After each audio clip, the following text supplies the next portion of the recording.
Bagaimana lagi Minara? Ha ha ha. Cis, jangan harap kita tunjukkan kekuatan kita yang sebenar. Cepat lari, kita sudah tidak sanggup. Cis, pengecut. Tunggu kau.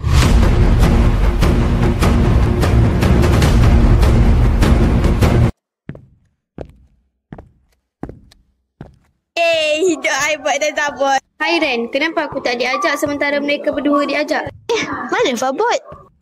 Lah, dekat pentas tadi pun Fabot dah tak ada. Ke mana Fabot pergi ya?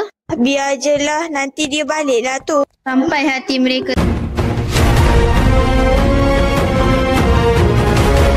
Alamak, jumlah mereka kali ini semakin ramai. Lah, macam mana kita nak kalahkan mereka? Tak apa, kita lawan je. Nanti kalau dah tak larat, kita... Elak! Oi, keluarlah, takut ke?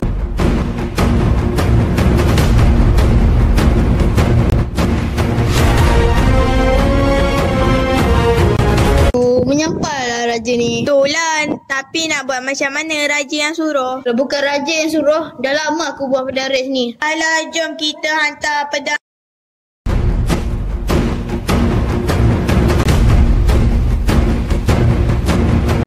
Menyampailah raja ni. Itulah, aku dah pening ni. Kau main game memanglah pening. Tu bukan kapal angkasa Fabot. Mungkin dia boleh tolong kita.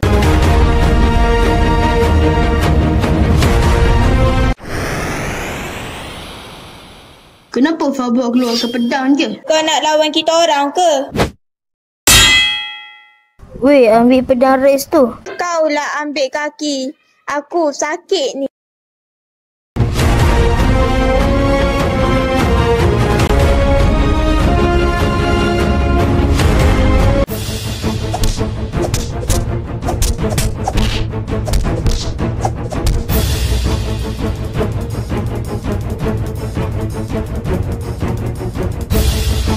Sambut kaki aku Syabot. Cepat Syabot. Fabot kejar. Sabar.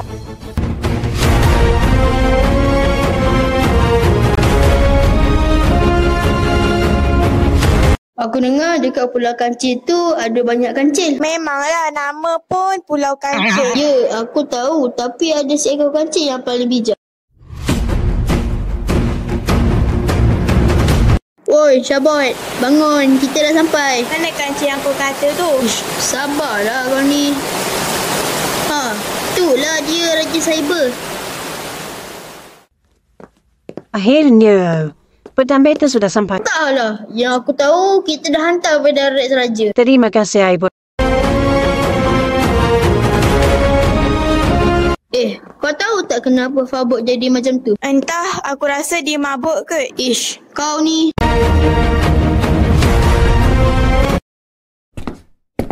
Hai, salam kenal.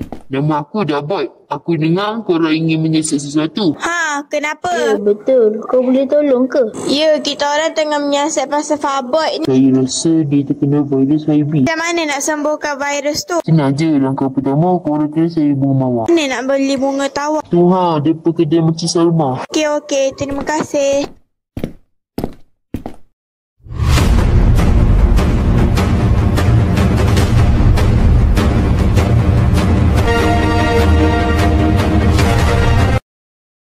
Sedap pun. Apa yang terjadi sebenarnya? Aku tak berapa ingat. Yang aku ingat ada seseorang yang memberi aku minuman.